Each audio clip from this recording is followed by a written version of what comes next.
দর্শক, সিএমএম আদালতে রয়েছেন সাকুম ইকবাল অনিক, সরাসরি যোগ দিচ্ছেন তিনি। অনিক, আসাদুজ্জামান মিয়াকে আদালতে তোলা হয়েছে কিনা আর সার্বিক পরিস্থিতি কেমন দেখতে পাচ্ছেন জানাবেন আমাদের। মালিয়া, আপনি যেমনটি বলছেন যে আমি এই মুহূর্তে রয়েছি ঢাকা সিএমএম আদালতে। সেখানে কিন্তু সকাল থেকে রয়েছি।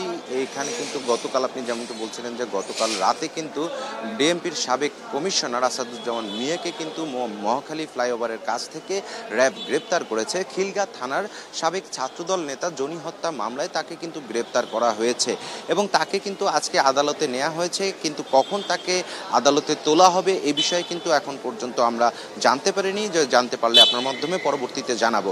এর আগে কিন্তু এখানে কিন্তু ঢাকা বিভিন্ন মামলায় যারা রিমান্ডে ছিল, গ্রেপ্তার আসামি যারা রিমান্ডে ছিলেন তাদেরকে কিন্তু আদালতে নেওয়া হয়েছিল। সেখানে ছিলেন ওয়ার্কার্স পার্টির রাশেদ খান মেনন, জাসদের ইনু, সাবেক প্রতিমন্ত্রী জুনায়েদ আহমেদ পলক ও সাবেক আইজিপি আব্দুল্লাহ আল মামুনকে। তাদেরকেও কিন্তু এই খিলগাঁও থানার যে ছাত্রদল নেতা জনি রয়েছেন তার হত্যাকাণ্ডের মামলায় কিন্তু তাদেরকেও গ্রেপ্তার দেখানো হয়েছে।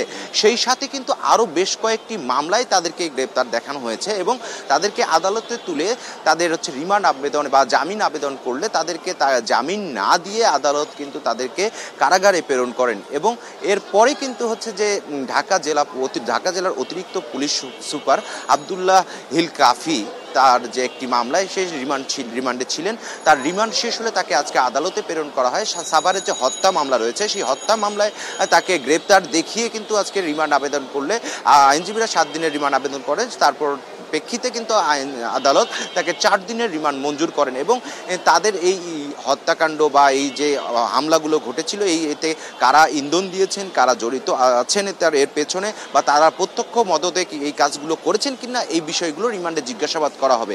মালিয়া, এই ছিল আমার কাছে সিএমএম আদালত থেকে সবশেষ অবস্থা। ধন্যবাদ আপনাকে।